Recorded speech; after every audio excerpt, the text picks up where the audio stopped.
안녕하세요. 책 한민국입니다. 오늘 소개할 책의 제목은 우리는 어떻게 지금까지 살아남았을까?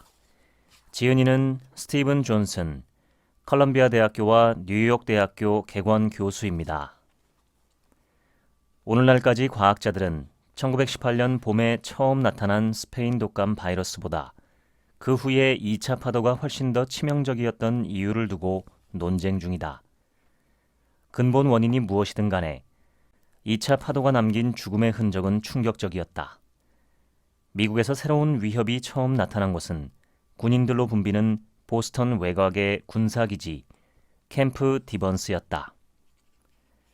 미국에서는 이듬해 총 사망자의 거의 50%가 그 독감으로 인해 죽었고 유럽의 전선과 군 병원에서는 수백만 명이 죽어갔다. 인도에서는 감염자의 치사율이 20%에 달했다. 첫 번째 파도가 닥쳤을 때보다 훨씬 더 높은 치사율이었다. 오늘날 가장 보수적인 추정에 따르더라도 그 독감이 세계 전역에서 창궐하는 동안 무려 1억 명이 사망했다. 1918년 세계 인구가 대략 18억 명이었다는 걸 고려하면 최대치로 계산할 때 2년 만에 세계 인구의 5% 이상이 사망했다는 뜻이다. 1918년에서 1919년에 창궐한 H1N1은 이상하게도 젊은 층에게 치명적이었다. 미국에서 가장 많은 사망자를 낸 연령대는 25세에서 29세, 사망자가 두 번째로 많은 연령대는 30에서 34세, 세 번째로 많은 연령대는 20에서 24세였다. 미국에서는 평균 기대 수명이 실질적으로 하룻밤 사이에 10년이나 떨어졌다. 미군 의무관 빅터 보는 이 팬데믹이 지금과 같은 가속도로 계속 확산된다면 인류 문명은 앞으로 몇 주가 지나지 않아 지상에서 사라질 것이라고 추정했다. 스페인 독감이 종식되고 거의 정확히 100년이 흐른 뒤에 나타난 코로나 바이러스 감염증, 즉 코로나19 팬데믹은 촘촘히 연결된 세계가 신속히 확산되는 감염증에는 여느 때보다 취약하다는 것을 떠올려주며 우리의 등골을 서늘하게 만들었다. 지금까지 코로나19 팬데믹으로 인해 미국의 기대 수명은 1년가량 줄었고 아프리카계 미국인 공동체에서는 그 2배가 줄었다.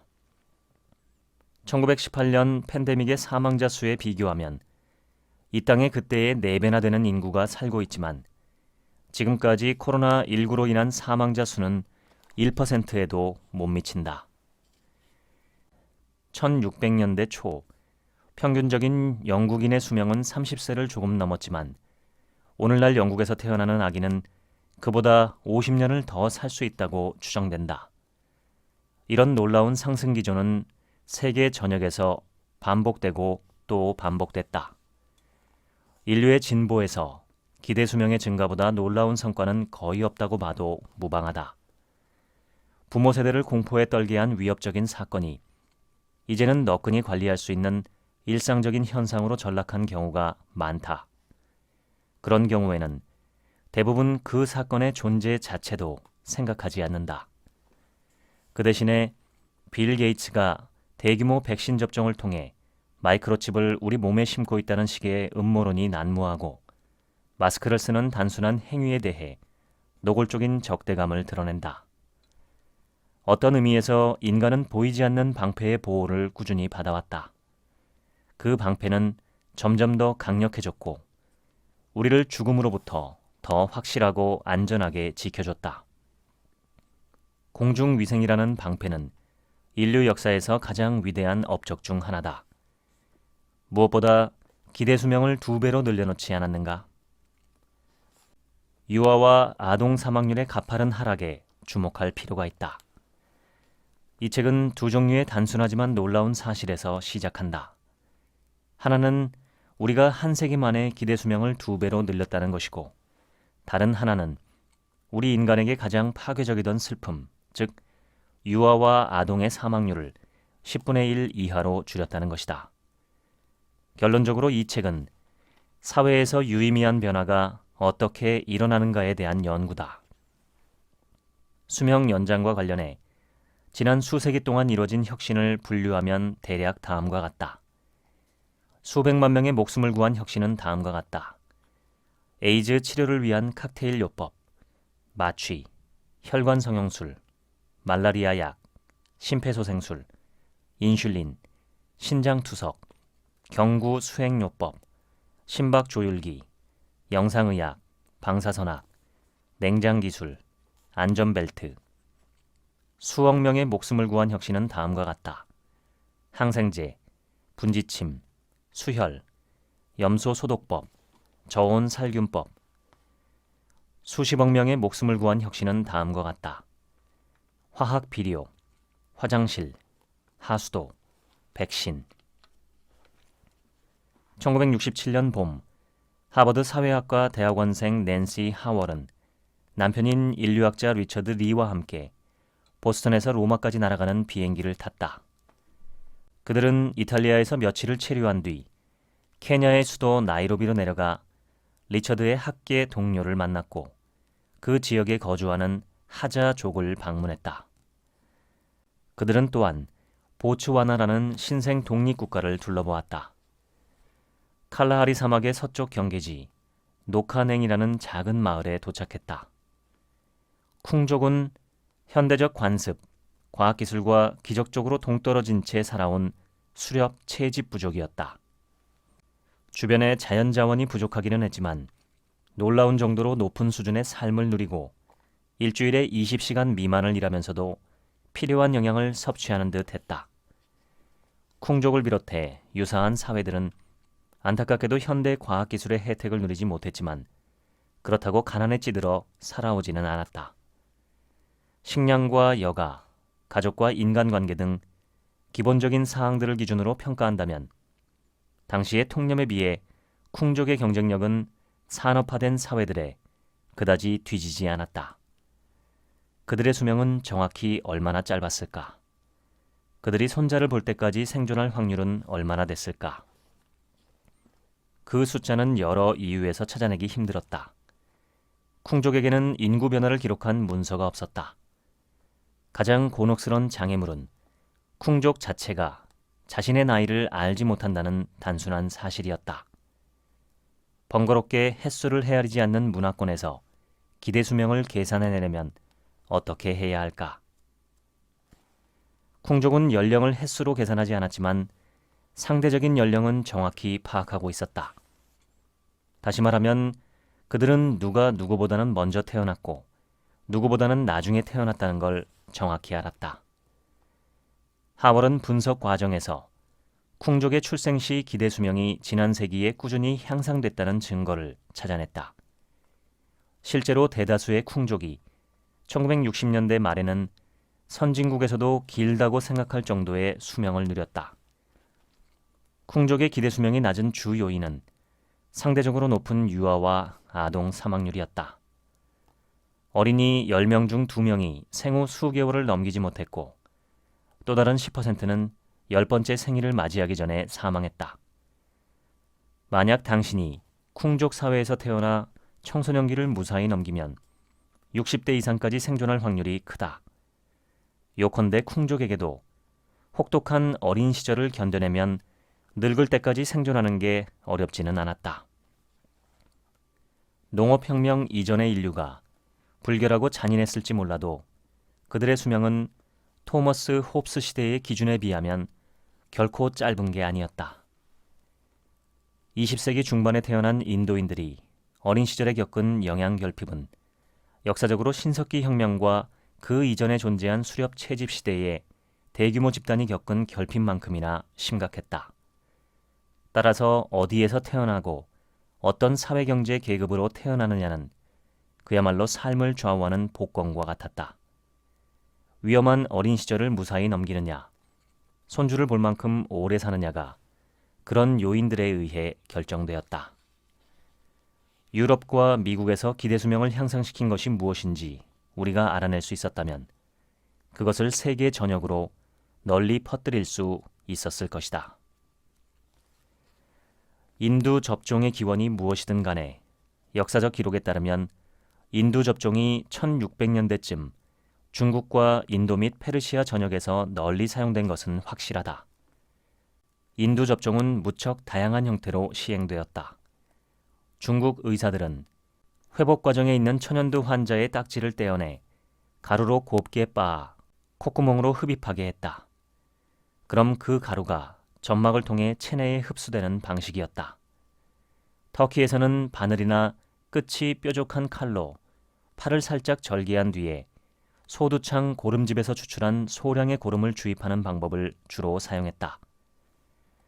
인두 접종의 효과와 관련된 생물학적 메커니즘을 알고 있는 사람은 당시에 아무도 없었지만 두창을 가볍게 앓은 사람은 대체로 향후의 두창에 대한 저항력을 갖는다는 일반적인 원칙은 명백했다.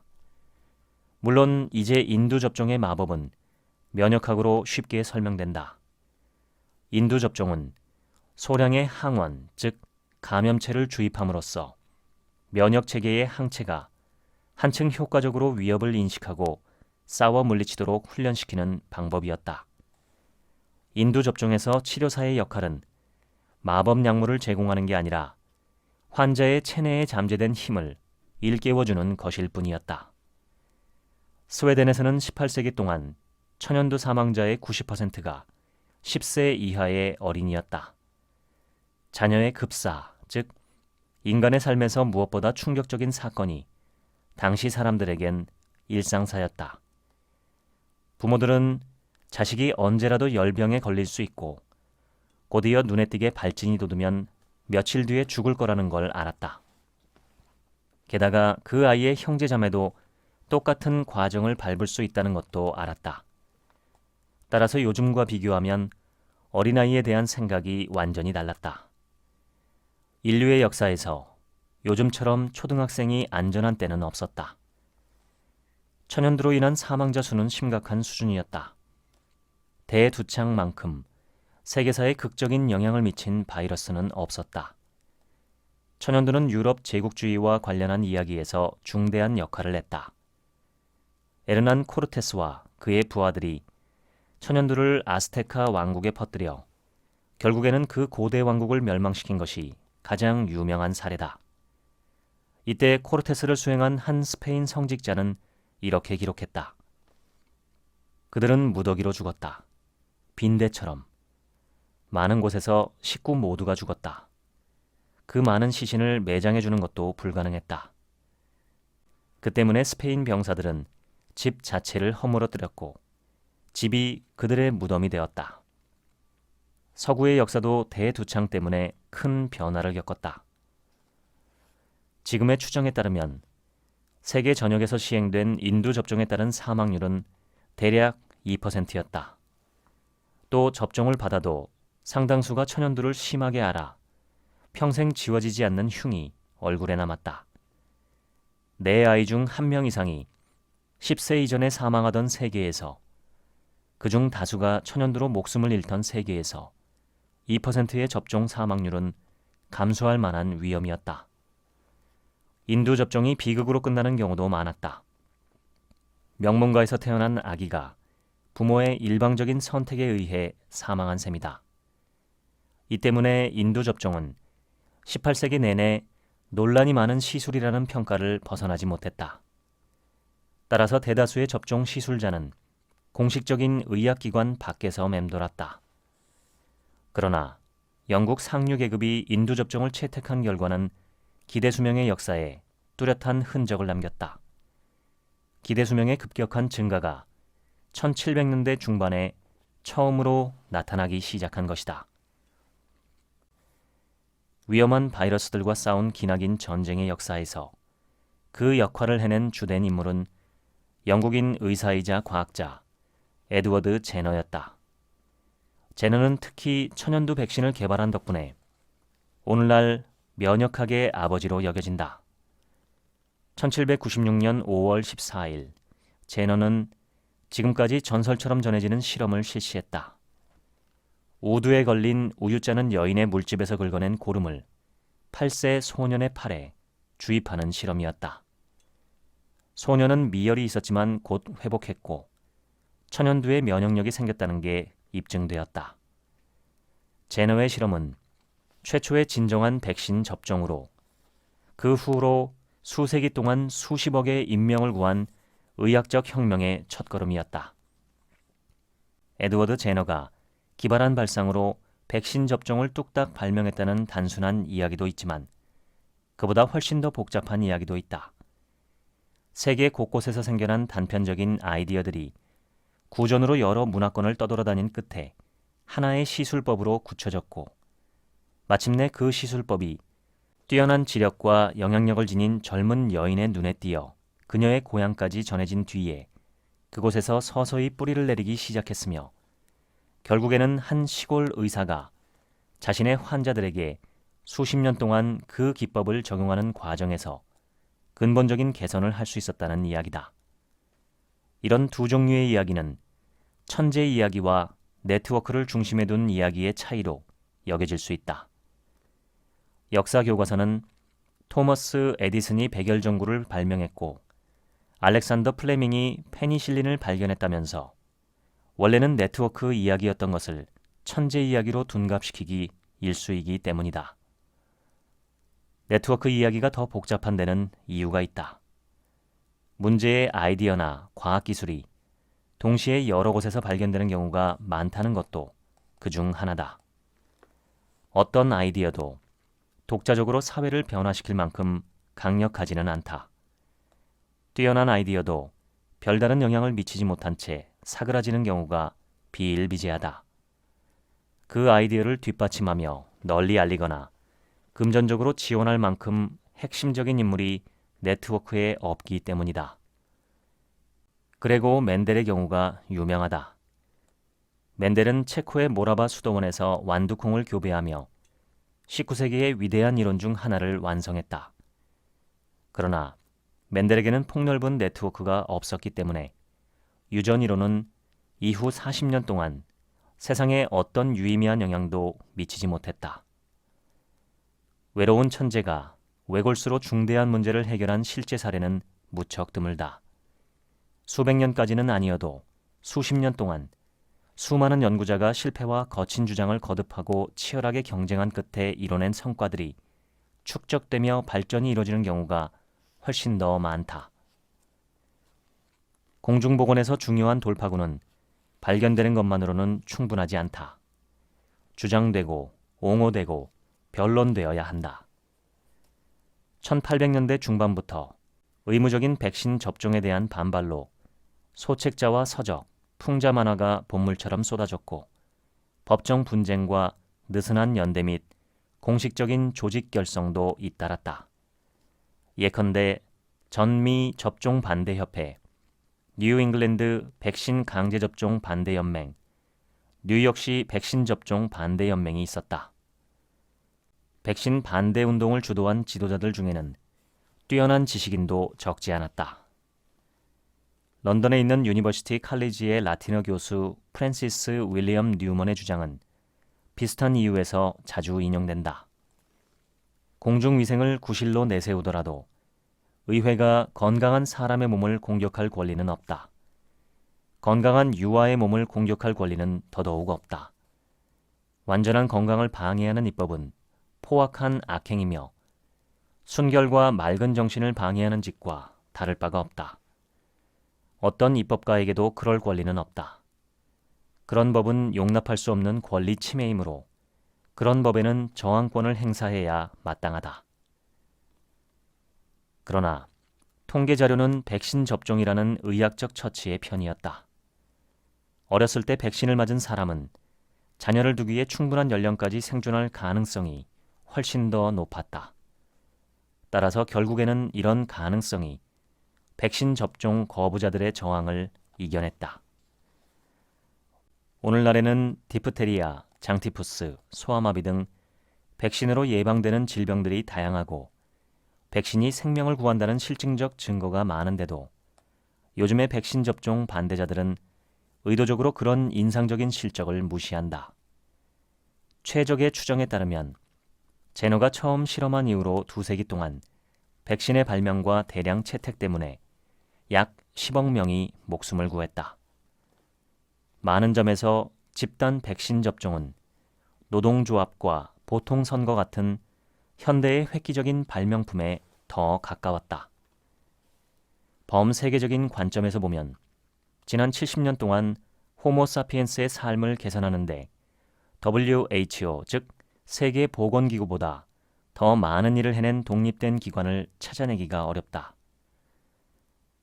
그 기간 동안 WHO가 이뤄낸 많은 업적 중에서 모든 것을 능가하는 하나를 꼽는다면 천연두의 근절이다. 자연적으로 발생하는 대두창은 수천 년 동안 인류를 괴롭히며 동거해 왔지만 1975년 10월 마지막 환자를 감염시키고는 사라졌다. 천연두 근절은 정말 장대한 과정이었다. 그 오래된 천연의 근절이 우주개발 경쟁에서 얻은 어떤 성과보다 인류의 삶에 훨씬 유의미한 영향을 미쳤지만 달 착륙에 대한 대중의 인식에 비교하면 천연두 근절에 대한 대중의 관심은 미미할 뿐이다. 리 강은 런던 북쪽 외곽에서 시작돼 템스강으로 흘러든다. 19세기쯤에는 리 강은 영국에서 가장 오염된 강 가운데 하나가 되었다. 리 강 주변에서 살아가던 노동자들은 런던 역사상 최악의 콜레라에 고통받게 되었다. 1866년 7월 14일에 끝난 그 주에 이스트엔드에서 콜레라로 사망한 사람은 20명이었다. 그 다음 주에 사망자는 308명. 8월에 들어서자 첫 주부터 사망자가 거의 1000명까지 치솟았다. 런던의 콜레라가 그처럼 창궐하기는 12년 만이었다. 런던 시민들이 이스트엔드를 휩쓰는 콜레라의 상황을 거의 실시간으로 추적할 수 있었던 데에는 의사이자 통계학자 윌리엄 파의 작업이 큰 역할을 했다. 파는 전염병이 발병에 전개될 때 전염병의 확산을 억제하고 향후의 발병을 최소화하기 위해 공간과 시간을 중심으로 조사한 자료를 어떻게 사용할 수 있는가를 체계적으로 접근한 첫 세대에 속한다. 파의 도움으로 생겨난 분야는 이제 전염병학으로 불리지만 초기에는 인구 동태 통계로 알려졌다.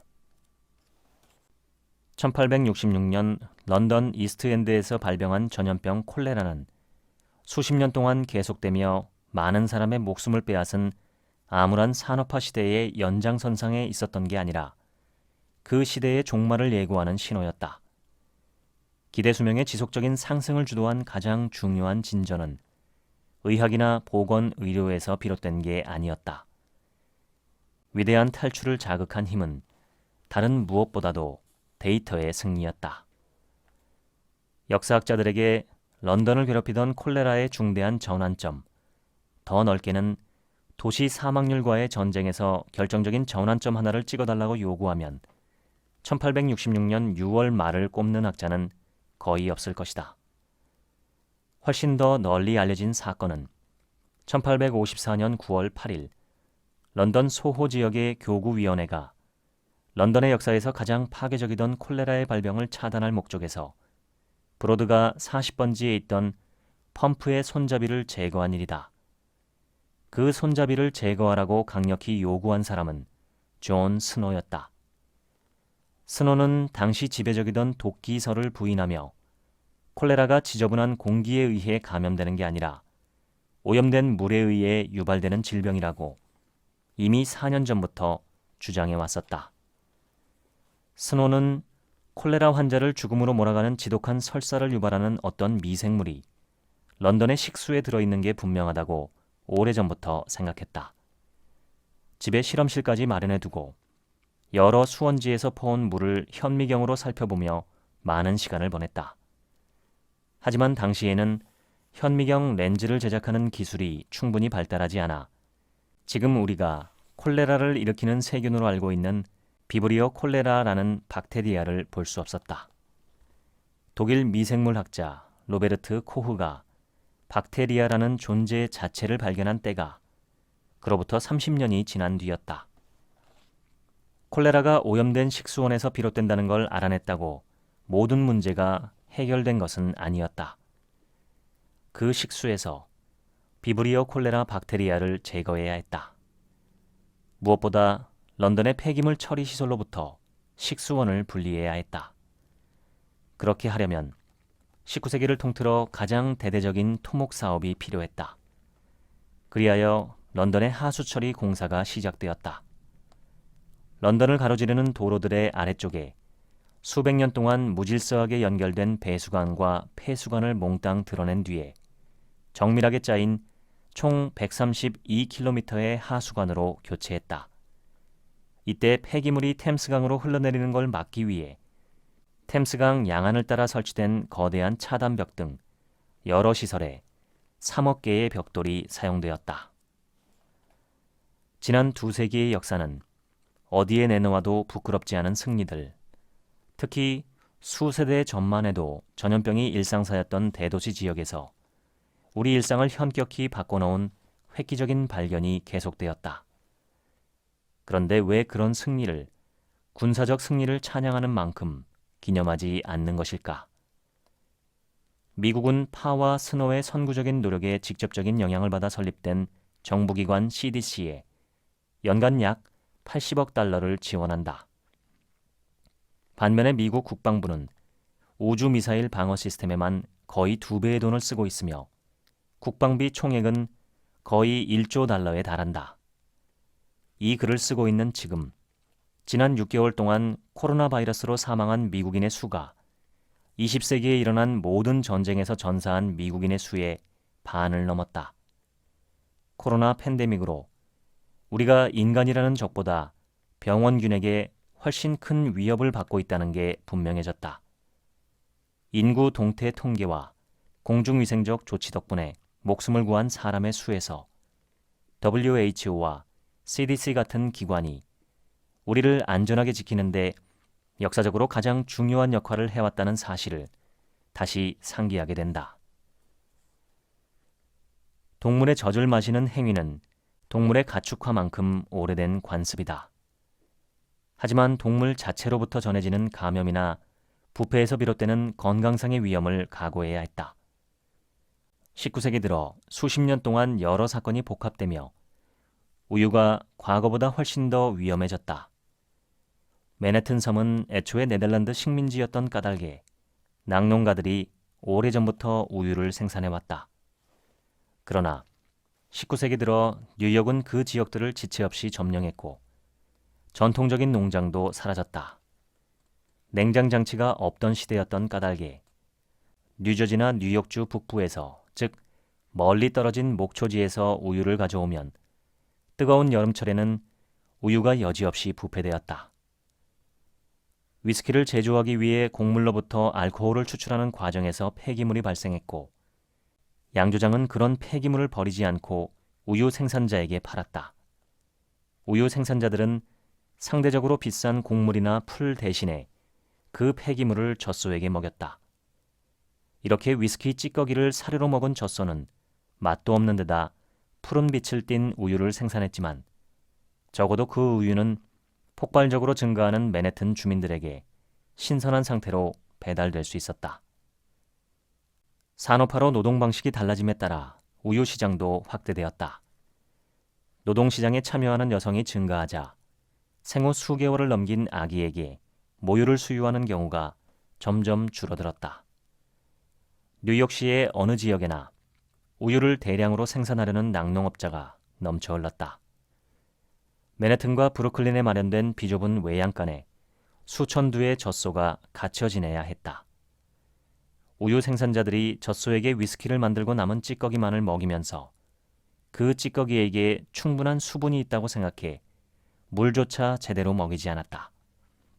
젖소는 궤양이 걸리기 일쑤였고 꼬리가 떨어지는 경우도 비일비재했다. 이가 빠진 젖소도 많았다.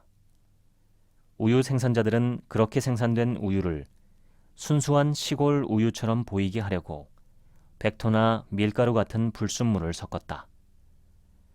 그와 동시에 어린아이들이 급속도로 죽어가기 시작했다. 치명적인 우유가 19세기에 어떤 악영향을 미쳤는지 그럭저럭 기억해내더라도 그 저주를 어떻게 해결했는지에 대한 우리의 기본적인 설명은 실제 역사를 왜곡하는 경우가 많다. 문제의 해결에 관련된 인물들의 복잡한 네트워크가 한 명의 영웅적인 과학자로 집약되기 때문이다. 우유의 경우에 그 과학자는 너무도 유명해서 오늘날 판매되는 대다수의 우유갑에 새겨져 있을 정도다. 루이 파스테르가 그 주인공이다. 한때 생명을 빼앗아갈 정도로 치명적이었던 우유는 이제 안전하다. 모두가 파스테르 살균법, 즉 저온 살균법 덕분이라고 한 목소리로 대답할 것이다. 그러나 엄격히 말하면 우유가 액체 독극물에서 생명을 유지해주는 식품으로 변한 것은 화학 덕분이다. 파스테르는 발효와 부패라는 신비로운 변화가 자연 발생적으로 일어나는 현상, 즉 효소들 간의 단순한 화학 반응이 아니라 살아있는 미생물의 부산물이라고 확신하게 되었다. 이런 통찰은 궁극적으로 질병 세균설의 토대를 제공했고, 파스테르가 미생물이 인체에 어떤 피해를 입히기 전에 미생물을 죽이는 다양한 기법을 실험하는 근거가 되기도 했다. 1865년 당시 파리 대학교 교수이던 파스테르는 훗날 자신의 이름을 영원히 남기게 되는 기법을 문득 생각해냈다. 포도주를 섭씨 55도 정도로 가열함으로써 본래의 향미에 별다른 영향을 주지 않으면서도 부패되는 걸 성공적으로 예방할 수 있는 기법이었다. 오늘날 저온 살균된 모든 우유는 1865년 파스테르가 고안해낸 기본적인 기법을 사용해 생산된다. 시간이 지남에 따라 온도는 파스테르가 포도주에 사용한 온도보다 약간 높게 조절되었다. 미국에서 저온 살균이 우유 산업에 보편적으로 적용된 때는 1915년이었다. 파스테르가 그 기법을 개발하고 꼬박 50년이 지난 뒤였다.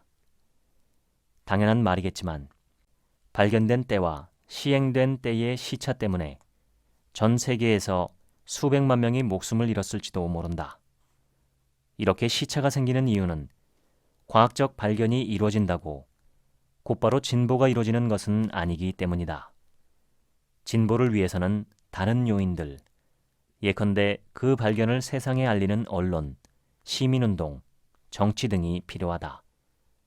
과학만으로 세상을 개선할 수는 없다. 투쟁도 필요하다.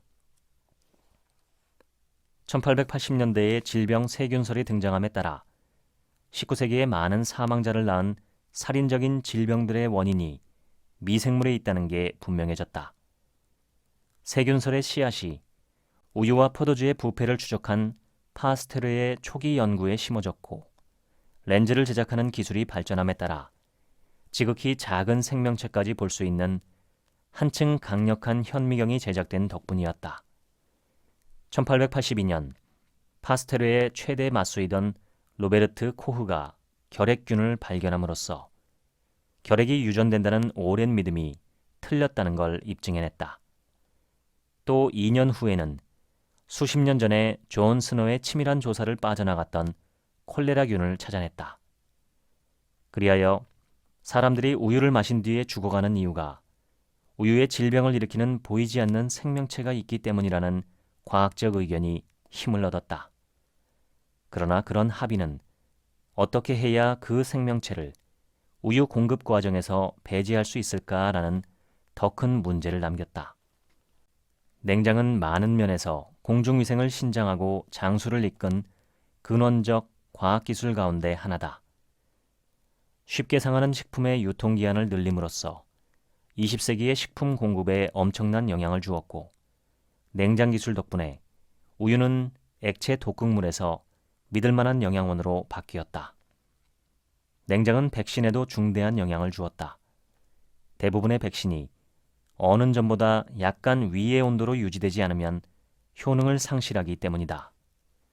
이른바 저온 유통 체계 공급망이 고안됨으로써 20세기에도 천연두 같은 질병이 풍토병으로 존재하던 많은 고온 기후권에서도 대량 백신 접종이 가능해졌다. 냉장은 우유의 부패를 방지할 수 있었지만 순간적인 가열은 우유에 함유된 위험한 미생물들, 물론 인간에게 결핵을 일으킬 수 있는 미생물도 죽일 수 있었다. 하지만 이번에도 과학만으로는 유의미한 변화를 끌어낼 수 없었다. 저온 살균된 우유가 일반적인 우유보다 풍미가 부족하다는 인식이 팽배한 때문이었다. 게다가 살균 과정에서 우유의 영양소가 파괴된다는 인식도 있었다. 저온 살균법이라는 아이디어는 한 화학자의 머릿속에서 처음 고안되었지만 궁극적으로 미국에서 널리 활용된 것은 뜻밖의 인물, 즉 백화점 소유자 덕분이었다. 1848년 바이에른에서 태어난 네이선 스트라우스는 8살 때 가족과 함께 미국 남부로 이주했다. 1873년 초 스트라우스 가족은 14번가 메이시스 백화점 지하에 작은 공간을 임대해 도자기와 유리그릇을 전시하고 판매했다. 10년이 조금 더 지난 뒤 스트라우스 형제는 메이시스 백화점을 현찰로 사들였다. 가족 모두가 아사 직전까지 내몰린 경험이 있었기 때문인지 스트라우스는 뉴욕시의 가난한 노동자와 노숙자를 돕고 그들의 환경을 개선하는 데 시간과 자원을 아끼지 않았다. 네이선은 쉼터를 곳곳에 열어 5만 명에게 거처를 제공했고 경제적 불황이 닥친 데다 유난히 추웠던 1892년에서 1893년의 겨울에는 땔감용 석탄까지 나눠주었다. 또 구내 식당을 개설해 직원들에게 무상으로 식사를 제공했다. 기업에서 구내 식당을 운영하며 직원에게 식사를 무상으로 제공한 최초의 사례였다. 스트라우스는 저온 살균 우유에 대한 시민의 태도를 바꾸는 게 중요하다는 걸 알았다. 1892년 그는 멸균 우유를 충분히 생산할 수 있는 우유 실험실을 세웠다. 이듬해에는 뉴욕시에도 빈민가에 우유 보급소를 열어 가난한 뉴요커들에게 원가 이하로 우유를 팔기 시작했다. 스트라우스의 금전적 지원으로 랜들스 섬에 저온 살균 공장이 세워졌고 그곳에서 살균된 우유가 고아들에게 제공되었다. 그 외에 생활 조건이나 먹는 것 등은 전혀 달라진 게 없었다. 그런데도 거의 즉각적으로 사망률이 14%나 떨어졌다. 용기를 얻은 스트라우스는 멸균하지 않은 우유를 불법화하는 광범위한 운동을 전개하기 시작했다. 그러자 우유 산업계는 물론이고 전국의 주의회에서 의원들이 그 운동에 격렬히 반대했다. 저온 살균은 정치적 다툼으로 변질되었다. 스트라우스의 주장은 당시 대통령이었던 시어도어 루스벨트의 주목을 끌었다. 루스벨트는 저온 살균이 건강에 어떻게 좋은가를 신속히 조사하라는 지시를 내렸다. 20명의 정부 전문가는 저온 살균은 많은 질병을 예방하고 많은 목숨을 구할 수 있다며 스트라우스의 손을 높이 들어주는 결론을 내렸다. 1920년대 초, 즉 스트라우스가 로어 이스트 사이드에 처음 우유 보급소를 개설하고 30년이 지난 뒤에야 살균되지 않은 우유는 미국의 거의 모든 대도시에서 불법화되었다. 19세기 말에는 다양한 화학물질의 효과를 실험함으로써 염소가 다른 모든 화학물질보다 효과적으로 미생물들을 죽일 수 있다는 걸 알아냈다. 존 릴이라는 선구적인 의사가 저지시티의 공영 급수장에 염소를 몰래 첨가했다. 이 행동 때문에 릴은 큰 곤경에 빠졌고 교도소에 갈 뻔했다. 과학자가 아닌 사람들이 보기에 5만 명의 시민에게 식수를 공급하는 급수장에 유독한 화학물질을 집어넣는다는 것은 미친 짓이나 다를 바가 없었다. 그러나 릴의 대담한 행동은 결국 엄청난 규모의 인명을 구하는 수단의 단초가 되었다. 1900년부터 1930년까지 미국의 유아 사망률은 62%나 떨어졌다. 중대한 사건에 대한 측정의 역사에서 가장 극적인 하락으로 손꼽힐 만한 변화였다. 19세기에는 거의 모든 기간 동안 뉴욕시에서 태어난 아기 100명 중 60명만이 성년까지 살아남았지만 오늘날에는 99명이 성년을 맞는다. 유아 사망률을 낮추는데 저온 살균과 염소 소독은 어느 정도 기여했을까? 커틀러와 밀러는 여러 도시를 비교 분석함으로써 염소 소독 같은 여과 기법이 사망률을 극적으로 개선하는 데 큰 몫을 해냈다는 걸 알아냈다. 데이터를 어떻게 분석하더라도 염소 소독 및 그 소독법을 옹호한 선각자들 덕분에 수백만 명의 아이들이 성년에 이를 수 있었던 것은 분명하다. 사람들에게 20세기 초의 위대한 혁신을 나열해보라고 요구하면 비행기와 자동차, 라디오와 텔레비전이 빠지지 않는다. 반면에 저온 살균된 우유나 염소로 소독한 식수를 언급하는 사람은 거의 없다. 콜레라에 걸린 사람은 급성 탈수증과 전해질 불균형으로 인해 사망한다. 심한 설사에 시달리기 때문이다. 1830년대 초 의사들은 정맥에 수액을 주사해서 치료하면 환자를 살릴 수 있다는 걸 알아냈다. 따라서 1920년대쯤에는 정맥 주사로 콜레라 환자를 치료하는 게 표준 관행이 되었다.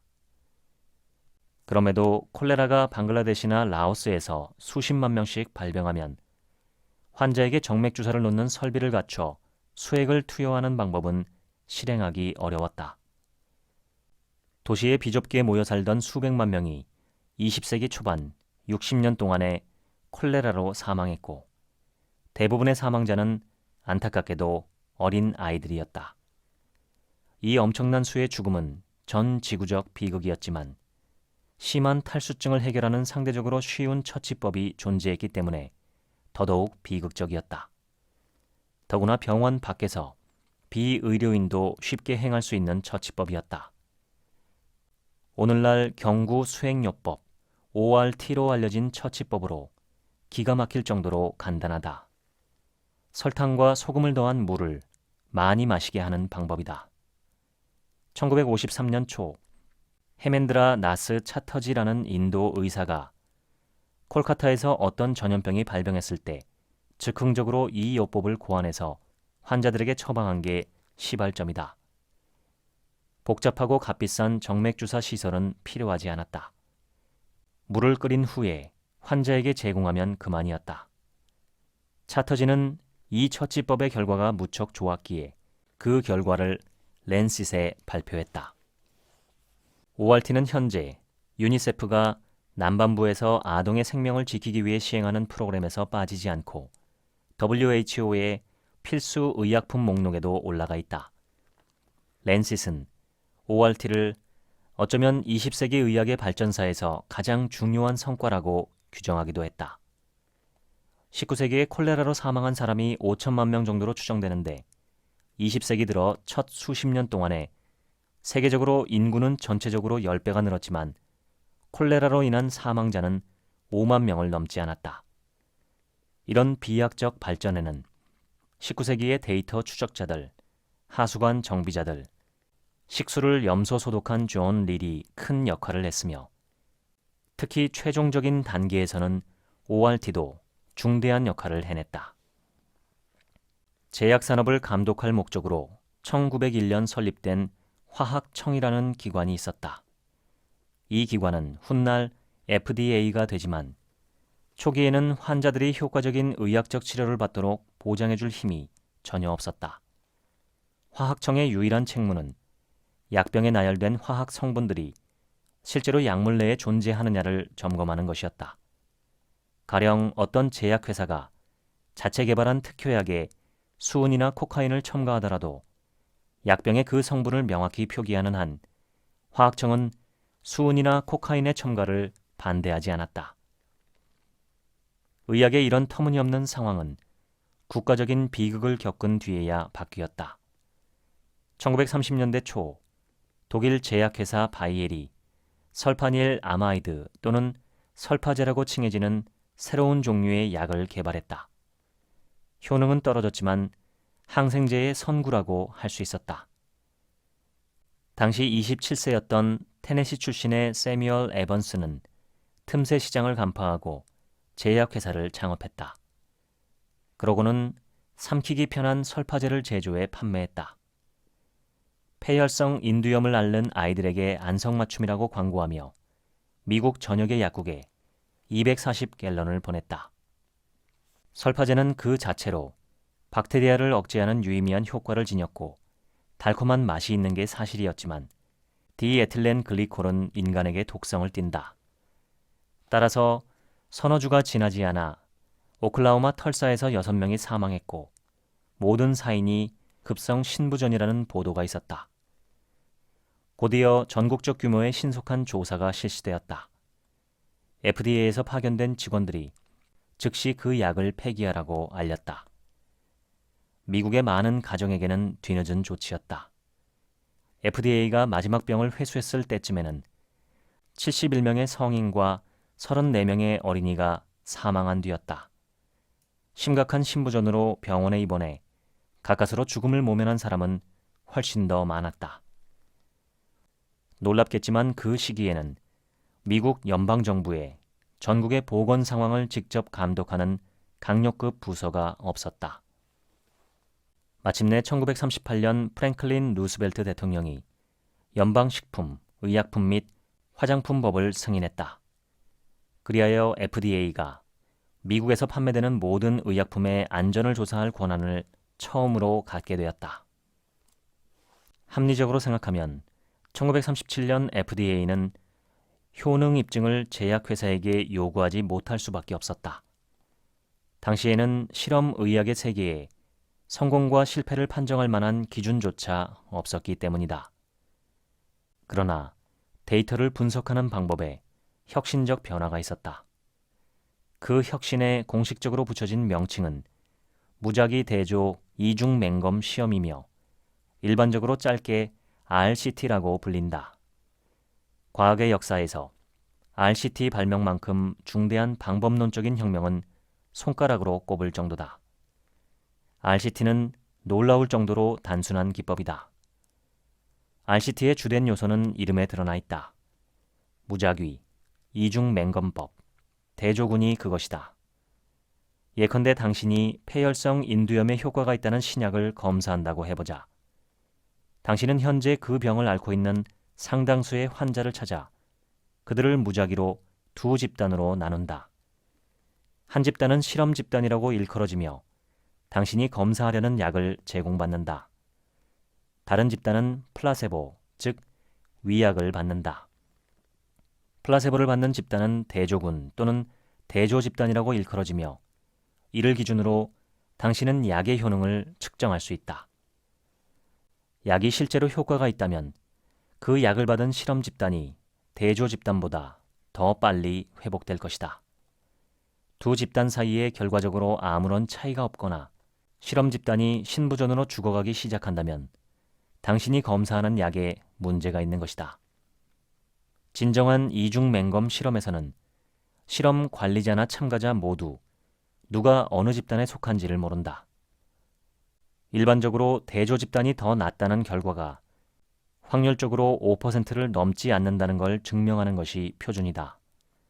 요컨대 당신이 그 약 연구를 100회 실시하면 95회 이상 실험 집단에서 긍정적인 결과를 보여야 한다는 뜻이다. 이 모든 요소를 종합하면 의학을 오랫동안 괴롭혔던 많은 위험들을 피해서 가짜약과 진짜약을 구분하는 시스템이 갖춰진다. 결국 FDA가 1962년에 제약회사들에게 약의 효능을 증명하라고 요구할 수 있었던 이유는 그런 증명을 가능하게 하는 시스템이 RCT의 형태로 갖춰진 때문이었다. 제2차 세계대전이 한창일 때 영국의 공중위생 관리들은 불길한 신호를 포착하기 시작했다. 전 연령층에서 또 다른 종류의 사망 원인이 증가하고 있었다. 폐암이었다. 영국 의학연구심의회는 폐암 사망자가 1922년 이후로 5배 이상 증가했다고 추정했다.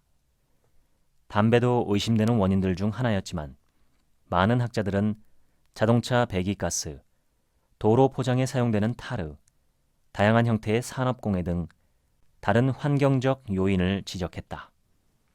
힐과 돌은 흡연이 폐암 사례의 급증과 관련이 있을 수 있다는 가정을 검증하기 위해 기발한 실험을 고안해냈다.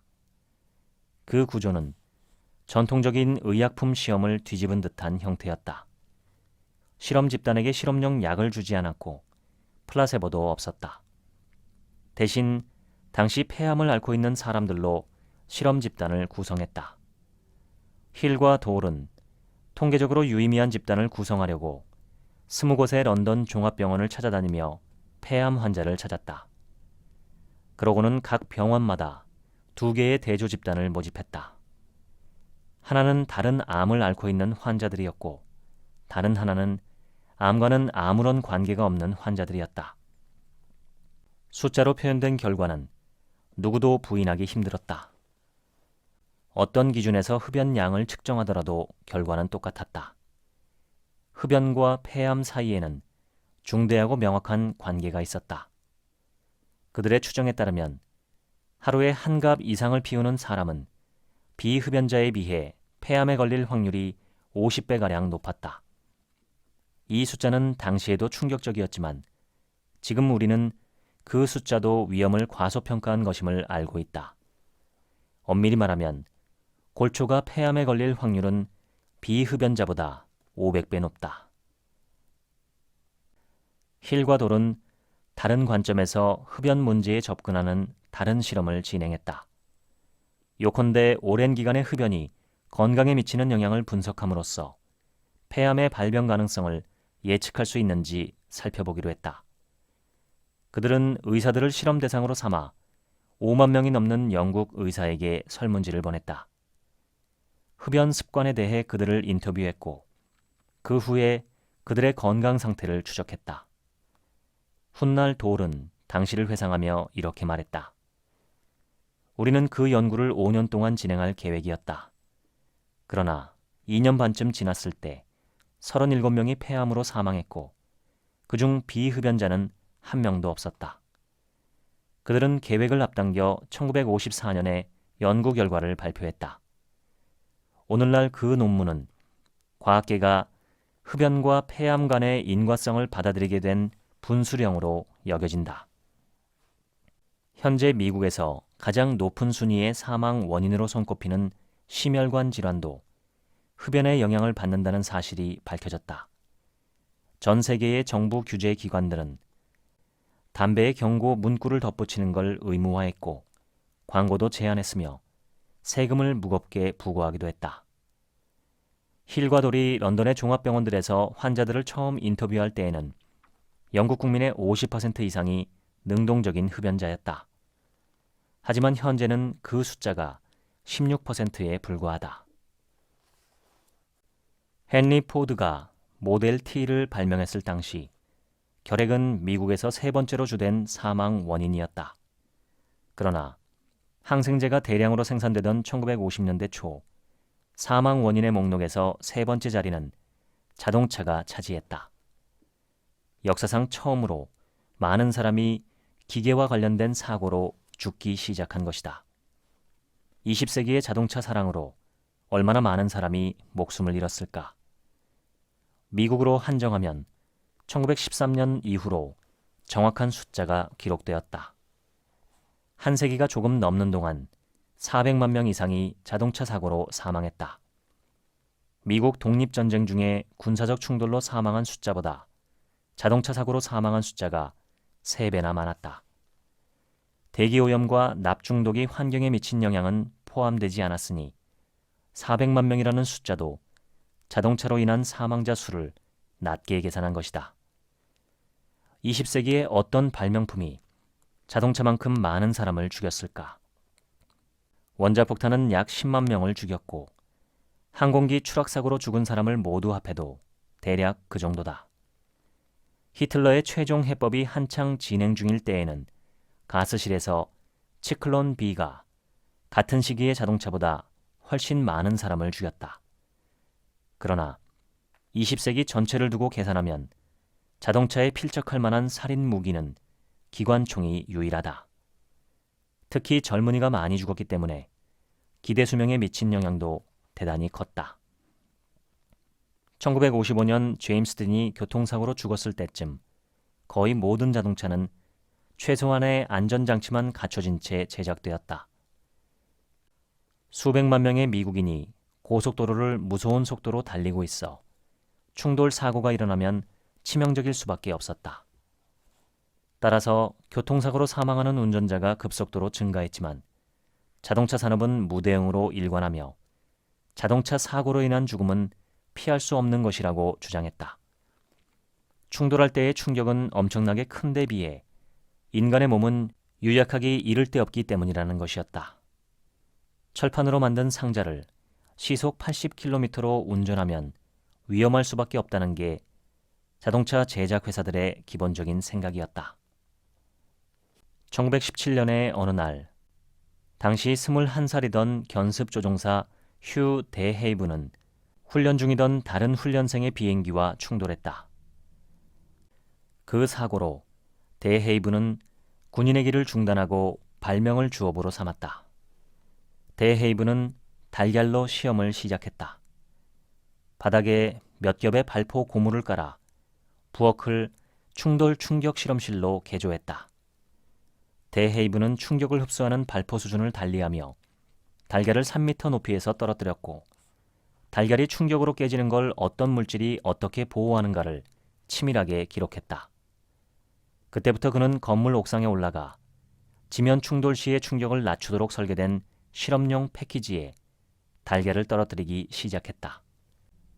달걀 떨어뜨리기 대회는 이러한 데헤이브의 실험에 기반한다. 1940년대에는 이 실험이 10층 건물의 옥상에서 달걀을 떨어뜨려 껍질을 깨뜨리지 않는 수준까지 올라섰다. 데헤이브는 고속으로 충돌한 사고에서 탑승자가 살아남은 사례를 집중적으로 분석했다.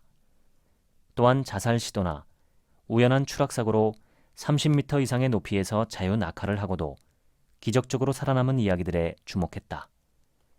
그는 이런 충돌의 물리력을 계산했고 인간의 몸이 지상에서 작용하는 일반적인 중력보다 200배나 강력한 중력 가속도까지 견뎌낼 수 있다는 걸 알아냈다. 예컨대 운전자나 탑승자가 핸들에 짓눌리거나 전면 유리를 뚫고 튕겨나가는 걸 막을 수 있다면 고속 충돌 사고가 반드시 죽음으로 연결되지는 않을 것 같았다. 데헤이븐의 이런 주장은 가히 혁명적이었다. 패키징이 적절하면 탑승자들은 멀쩡한 몸으로 사고 현장에서 걸어 나올 수 있다는 것이었으니까. 데헤이븐의 끈질긴 노력에도 불구하고 자동차 안전 부문에서 최초의 유의미한 돌파구는 스웨덴에서 생겨났다. 지금까지도 그 돌파구는 자동차 안전에 가장 큰 영향을 미친 혁신으로 여겨진다. 1950년대 중반 볼보는 닐스 볼린이라는 항공공학자를 고용했다. 볼린은 그전에는 사부의 항공우주부에서 조종사의 긴급 탈출을 위한 사출 좌석을 연구했다. 볼린은 그때까지 대부분의 자동차에서 대체로 간과되던 장치, 즉 안전벨트를 손보기 시작했다. 군 조종사들이 사용하던 안전장치를 참조해 볼린은 3점식으로 설계한 안전벨트를 개발해냈다. 그 안전벨트는 가슴과 골반으로 중력 가속도를 흡수함으로써 연조직 응력을 최소화할 수 있었다. 또한 쉽게 잠글 수 있어 어린아이도 금세 사용법을 익힐 수 있었다. 볼린의 3점식 안전벨트는 어깨벨트와 허리벨트를 결합한 것으로 조수석 쪽에서 버클을 이용해 V자 형태로 잠그는 방식이었다. 전체적인 모양도 우아해서 현재 세계 전역에서 제작되는 모든 자동차에 장착되는 안전벨트의 표준이 되었다. 초기에는 어깨띠에 충돌 시험용 인형의 목이 잘리는 경우가 꽤 있었다. 그 때문에 안전벨트가 운전자와 탑승자를 죽일 수 있다는 소문이 퍼졌다. 이런 소문을 잠재우기 위해 볼보는 경주용 자동차 운전자를 고용해 목숨을 건 고개운전, 즉 고속으로 달리다가 일부러 전복 사고를 일으키게 하기도 했다. 물론 그때마다 운전자는 3점식 안전벨트를 매고 무사하다는 걸 보여주었다. 1959년부터 볼보는 3점식 안전벨트를 기본으로 장착한 자동차를 판매하기 시작했다. 이 하나의 안전장치를 덧붙인 것만으로 자동차 사고 사망자가 75%나 감소했다. 볼린의 안전벨트가 미친 효과는 대단했다. 3점식 안전벨트 덕분에 100만 명 이상이 목숨을 구했고 대다수가 젊은이였다. 수십 년이 지난 뒤 볼린의 안전벨트는 20세기의 인류에게 가장 큰 영향을 미친 8가지 특허 기술 중 하나로 인정받았다. 지금까지 우리는 어떻게 지금까지 살아남았을까 소개해드렸습니다. 지금부턴 제 얘기입니다. 이 책을 보면 지금까지 인류를 위협한 최대의 적은 기근, 질병, 전쟁입니다. 굶어 죽고 병들어 죽고 싸우다 죽었던 것이죠. 이 세 가지를 극복해온 과정이 인류 문명의 발달 과정이었습니다. 어찌 보면 세상의 괴로움이란 게 참 단순합니다. 먹을 게 있고 아프지 않고 평화롭다면 지금까지 인류를 괴롭힌 3대 난적을 피한 것이니까요. 지금 제 상태를 보면 딱 그렇습니다. 그런 면에서 얼마나 감사한지 모르겠습니다. 물론 여기저기 아픈 것도 있지만 생명이나 일상생활에 지장을 줄 정도가 아니니 충분히 감수할 수 있습니다. 건강과 장수에 도움이 되는 것으로 검증된 확실한 방법이 7가지 있습니다. 채식, 소식, 운동, 수면, 금연, 금주, 마음관리입니다. 첫 글자만 따면 채소, 운수, 금금, 마입니다. 외우기 쉽게 문장으로 만들면 이렇습니다.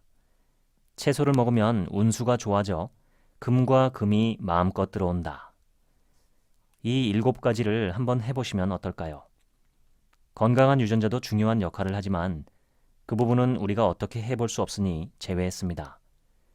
예방접종이나 정기적인 건강검진, 그리고 아플 때 신속하고 적절하게 치료를 받는 것은 당연하고 기본적인 것이라 제외했습니다. 이 책의 말미에 나오는 것처럼 노화가 질병처럼 여겨지는 시대가 올까요? 수명을 내가 선택할 수 있는 그런 시대 말입니다. 늙은 채로 오래 사는 게 아니라 노화를 역행해서 신체 나이는 20대를 유지한 채로 200년 이상 살아가게 된다면 이 세상은 어떻게 변할까요? 돈보다 운을 벌어라의 저자 초운 김승호 선생님을 만나 뵙고 싶어서 수소문한 끝에 지난주에 종로에서 배웠습니다. 그 자리에서 참 재미난 이야기를 많이 들었는데 그중 하나가 100세까지 공부하라는 말씀이었습니다. 제가 60세까지 계속 공부해서 박사 학위까지 따는 것을 목표로 한다는 말씀을 드렸더니 초운 선생님은 왜 60세까지 공부하려고 하느냐, 앞으로 200세까지 사는 세상이 올 텐데 최소 100세까지는 공부해야 한다고 하셨습니다. 그 말씀을 듣고 정말 공부가 죽을 때까지 끝이 없는 것이구나 싶었습니다. 그런데 의무적인 공부, 하기 싫은데 해야만 하는 공부는 공부가 아닙니다. 내가 궁금하고 알고 싶고 호기심이 일어서 자발적으로 몰입하는 공부가 진짜 내 삶의 공부가 아닐까요? 그런 공부라면 그 자체가 즐거움이자 목적이 될 수 있습니다. 그런 의미에서 어쩌면 진짜 공부는 학교를 떠난 순간에 시작되는 것일지도 모릅니다. 당신께서도 평생 공부거리 몇 개 찾아보시면 어떨까요? 지금까지 책 한 민국의 하루치 생각이었습니다. 감사합니다.